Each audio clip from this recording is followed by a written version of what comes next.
बिस्मिल्लाहिर्रहमानिर्रहीम। अस्सलाम वालेकुम। आप देख रहे हैं चौथा सुतून में हूं जवाद फैज़ी। आज लाहौर से आमिर और इमरान, आमिर मीर और इमरान शफकत, सैयद इमरान शफकत, उनको गिरफ़्तार कर लिया गया। उनके घरों में आके और छापे मार के और जिस तरह उनको घरों से निकाला गया वो अलहदा कहानी है, लेकिन अल्हम्दुलिल्लाह वो वापस आ चुके हैं। और वो गए क्यों थे और वापस क्यों कर आए, ये स्टोरी आपसे आज शेयर करते हैं। लेकिन ये बात तय है कि अगर किसी को गुफ्तगू करनी है और किसी से गुफ्तगू करवानी है तो फिर उसका ये मतलब नहीं है कि ख़ास किस्म का बयानिया ही सबके सामने हो कि जो लिख के दे दिया जाए। अभी सऊदी अरब तो नहीं है ना कि खुतबा जुमा भी लिख के दे दें और वही बोलेंगे वरना फिर अंदर कर देंगे। इस किस्म की अगर गुफ्तगू जो पाकिस्तान के मुस्तकबिल के हवाले से, पाकिस्तान में जमहूरी इक़्तिदार के हवाले से, पाकिस्तान में कानून की बालादस्ती के हवाले से, वो तो हर एक का फ़र्ज़ है और होनी भी चाहिए। लेकिन इमरान शफकत और आमिर मीर, इनका जुर्म क्या था? इन पे FIR हो गई है।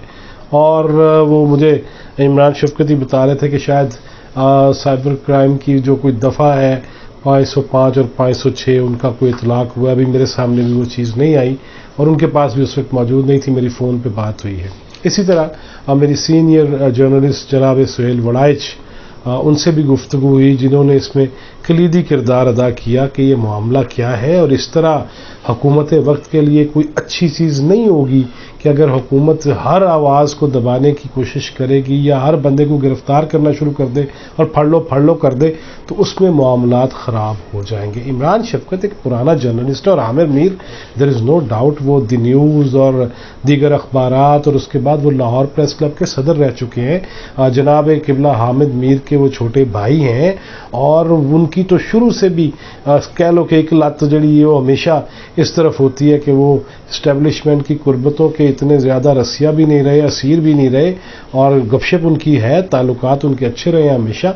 लेकिन वो एक ऐसी कोई ना कोई बात कर देते हैं जो चुभती भी है, लेकिन क्या जिनकी बातें चुभेंगी उन्हें हम अंदर कर देंगे फटाफट। रिजवान रजी जैसे बंदे को भी हमने हथकड़ियों में देखा, फिर हमने देखा जनाब इरफान सिद्दीकी, उनको भी हमने देखा जी हथकड़ियाँ बांधी हुई हैं और किराए का मसला और ये मसला और वो मसला और इस किस्म की चीज़ें। एक सीनियर शख्स, और हमने ये भी अपनी आंखों से सब कुछ देखा है और इस पर इन्ना लिल्लाही पड़ा है। इस केस में असल वाक़या क्या है? FIA ने इन्हें गिरफ़्तार किया, इन पे फ़र्द जुर्म भी आयद हो गई हुई है FIR की सूरत में। और इसमें कोई शक नहीं है कि न सिर्फ पाकिस्तान, लाहौर, इस्लामाबाद, दीगर शहर, बल्कि इंटरनेशनली बैनुल-अक़वामी सतह पे ये जो ट्रेंड शुरू हो गया कि ब्रिंग बैक इमरान शफकत, और आमिर मीर साहब के हवाले से भी सोशल मीडिया पे और मुतालबात, और जो इंटरनेशनल एजेंसीज़ हैं या इंटरनेशनल जो सहाफ़ती तंजीमें हैं और इदारे हैं, उनका भी pressure there is no doubt Pakistani हुकूमत पे आया। मगर वो प्रेशर आता ना आता वो कोई इशू इतना बड़ा नहीं था।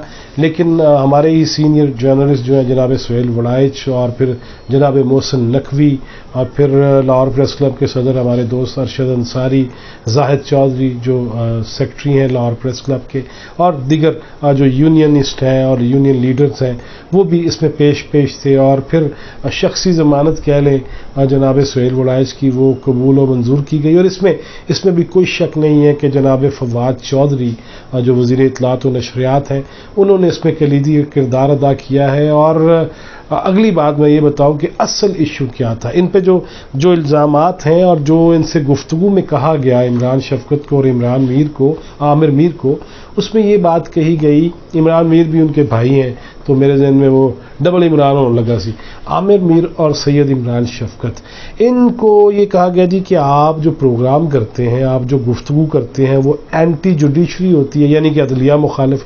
अब अदलिया मुखालिफ किस तरह है? अगर जनाब शौकत अजीज़ सिद्दीकी माजूल जज जो हैं इस्लामाबाद हाई कोर्ट के, अगर उनका कोई ख़त चीफ जस्टिस को जाता है तो उस पर तो हर कोई बात कर सकता है। उस ख़त में क्या है, वो चीफ जस्टिस ऑफ पाकिस्तान को लिखा गया है, वो अपना क्या हक मांग रहे हैं, वो क्या इस्तदा कर रहे हैं। तो ये एंटी जुडिशरी मैं नहीं समझता कि एंटी जुडिशरी है। हाँ, ये मेरा हक है ना ریاست مدینہ ایویں تو نہیں بنتی. یہ میرا حق ہے کہ اگر ریاست مدینہ کے بانی نبی آخر حضرت محمد رسول اللہ صلی اللہ علیہ وسلم، ان سے پوچھا جا سکتا ہے کہ جناب جب آپ نے مجھے مارا تھا تو آپ کے جسم پہ کرتا نہیں تھا، اور وہ اتار دیتے ہیں اور وہ لپک کے چومتا ہے نبی کریم صلی اللہ علیہ وسلم کے جسم کو بوسہ دیتا صحابی، لیکن کپڑے کرتا تو اتار دیا. اگر خود جناب عمران خان اپنے خطابات میں کہتے رہے ہیں کہ اگر خلیفہ وقت سے یہ پوچھا جا سکتا ہے کہ تمہارا کرتا کیسے بن گیا، ہمارا تو نہیں بنتا مال غنیمت کے اس کپڑے میں، تو کیسے بن گیا، اور اس کا جواب دیا جاتا ہے، تو پھر بات چیت تو ہو سکتی ہے، وہ جوڈیشری پہ کیوں نہیں ہو سکتی. اسی طرح ان پہ الزام آیا کہ اینٹی ہماری افواج کے خلاف آپ بات کرتے ہیں. اگر تو عمران شفقت کوئی ایسی بات کرتے ہیں جو واقعتاً انہیں ہندوستانی پلڑے میں ڈال دیتی ہے تو پڑھ لو دوبارہ. لیکن اگر وہ ایسی بات کرتے ہیں کہ جمہوریت کیا ہے، پاکستان کا آئین کیا ہے، قانون کیا ہے، اور اس پہ ہمیں کہاں تک جانا چاہیے، کس حد تک آگے بڑھنا چاہیے، کہاں کہاں پہ کوئی ایسے حکم موجود ہیں، کہاں کہاں پہ ایسی چیزیں موجود ہیں کہ جو صرف اور صرف صافیوں اور اہل سیاست کے لیے ہی قانون ہے تو باقیوں کے لیے کیوں نہیں ہے.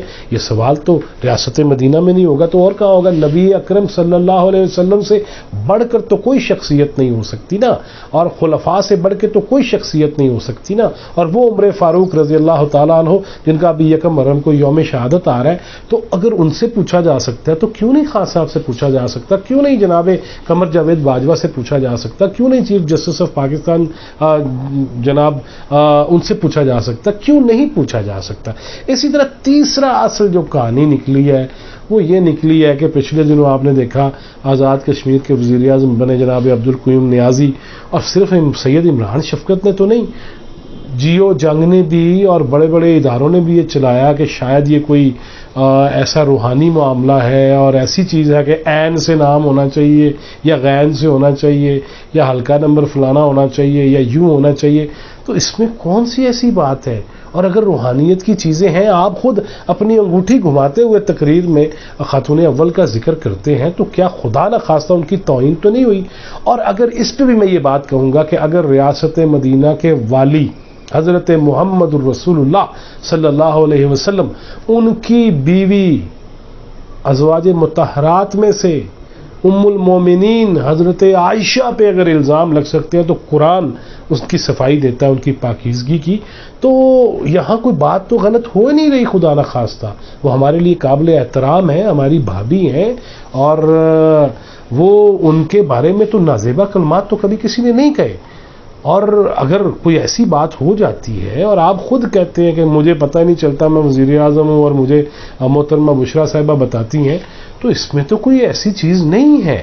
لہٰذا ان چیزوں پہ اتنے ٹچی ہو جانا، یہاں چھوٹی چھوٹی بچیاں جو ہیں وہ ریپ کا شکار ہو رہی ہیں، یہاں پہ لوگ مارے جا رہے ہیں، قتل ہو رہے ہیں، لاپتہ ہو رہے ہیں، اور کچلاک سے اور کہیں سے لاشیں ملتی ہیں، اغوا کہیں سے ہوتی ہیں، تب بھی آپ کو اتنا ہی غصہ آنا چاہیے. یہاں پہ کیا کچھ نہیں ہو رہا، کس قدر سفاکی ہے، کس قدر یہاں پہ بربریت ہے. اور جو کیسز ہمارے سامنے آ رہے ہیں، عثمان مرزا سنا تھا اس کو نامرد بنایا جائے گا، حال تک کوئی قانون نہیں بنیا. پھر ہم نے دیکھا کہ جی خان صاحب نے کہا کہ یہ نور مقدم کیس میں سخت سے سخت سزائیں دی جائیں گی. یہ اپنی جگہ پہ ٹھیک ہے، لیکن اتنے ٹچی نہیں ہو جانا چاہیے کہ آپ دل کرے تو بچوں کی نانی کی بھی بات کر دیں، آپ دل کریں تو جس کی مرضی بات کر دیں، اور آپ طنز بھی کر لیں اور اس پہ تانے بھی کسیں. لیکن یہ چیزیں تو ہوں گی. لہٰذا ہمیں چاہیے، اور چوتھا ستون پروگرام میں وہ پی ٹی وی پہ چلتا تھا تب بھی، اور یہاں پہ اگر یوٹیوب پہ ہے تو تب بھی ہمیں گفتگو ضرور کرنی ہے. اور ہمیں یہ بیان کرنے کا حوصلہ اگر اللہ نے دیا ہے تو پھر ہم اس کا استعمال بھی کریں گے، لیکن ہماری حدود و قیود بھی ہونی چاہیے، اور ہمیں بھی پتہ ہونا چاہیے کہ کون سی لائن ہے، کون سی لینتھ ہے، اور اس پہ کیسے چلنا ہے. لہٰذا فواد چوہے صاحب کا بھی شکریہ اور جناب سہیل وڑائچ کا بھی شکریہ، جنہوں نے اس پورے معاملے میں کم از کم ہم اہل صحافت کو جو ہے وہ سڑکوں پہ نہیں آنے دیا احتجاج کے لیے، اور یہ معاملہ جو ہے وہ آج کے دن ٹھہر گیا ہے. لیکن عمران شفقت، میں آپ کی جرات सूरत को भी सलाम पेश करता हूँ, और मैं ये दरख्वास्त भी करूँगा कि थोड़ा जो हाथ हौला रख के चलो ताकि मामला चलता रहे, बंद ना हो जाए। हमें आप जैसे दोस्तों की ज़रूरत है और आप जैसे बोलने वालों की ज़रूरत है। वो मुअज़्ज़म फ़ख्र भी आज बड़े अच्छे अंदाज में, अच्छे पैराए में बात कर रहे थे, और मेरे दीगर दोस्त शाकिर सोलंगी और दीगर जितने भी यूट्यूब पे प्रोग्राम कर रहे हैं, सब ने इस पे अपना अपना हिस्सा अदा किया है। और अल्लाह ताला हमारे हाल पे रहम करे, हमारी गुफ्तगू में तासीर पैदा करे और दिल से हम गुफ्तगू करें। लिहाजा गलती मुझसे भी हो सकती है, कुछ जुमला मुझसे भी जा सकता है, ज़्यादा भी थोड़ी सी डोज हो सकती है। लिहाजा इसका ये मतलब नहीं है कि ਜਦੋਂ मैं वज़ीर आज़म बनांगा या ਜਦੋਂ मैं अपोजिशन लीडर बनांगा या ਜਦੋਂ मैं किसी जमात का सरबराह बनांगा तो मैं जो मर्जी करी जाऊँ, भावें GHQ दे के जाके करा और मुझे चाय की ऑफर हो और मैं जहाँ जो मर्जी खिताब करूँ, तब ज़रूरी नहीं है। इंसान है साफ़ी भी, और 30-30 बरस और 35-35 बरस और 40-40 बरस अगर इस दश की सयाही में हो गए हैं तो अहमियत नहीं ना यार। हम भी किसी अच्छे इदारे में होते तो अच्छे लेवल के रिटायर हो चुके होते, बल्कि वो सईद अज़हर साहब कहते थे कि हो सकता है मैं आर्मी चीफ रिटायर होता, और सुहेल वड़ाइच साहब भी उस प्रोग्राम में थे, उन्होंने कहा हो ब्रिगेडियर तो मैं भी हो ही जाना सी। लिहाजा हमें भी इंसान समझा जाए और गुफ्तगू ऊपर नीचे हो सकती है। आपने अपने जलसा हाय आम में अभी आज़ाद कश्मीर में क्या क्या किया, आपने कैसी कैसी गुफ्तगू हुई है, गंडापुर साहब ने क्या क्या किया है, उनको इलेक्शन कमीशन ने कहा बाहर ले जाओ, इमरान खान साहब फिर अंदर ले गए। यार आप भी तो वो ख्याल करें, आप कवानीन पे अमल करेंगे तो ये कौम करेगी, वरना फिर ये नहीं होगा। अल्लाह हमारे हाल पे रहम करे। टिल नेक्स्ट वीडियो, अल्लाह हाफिज़।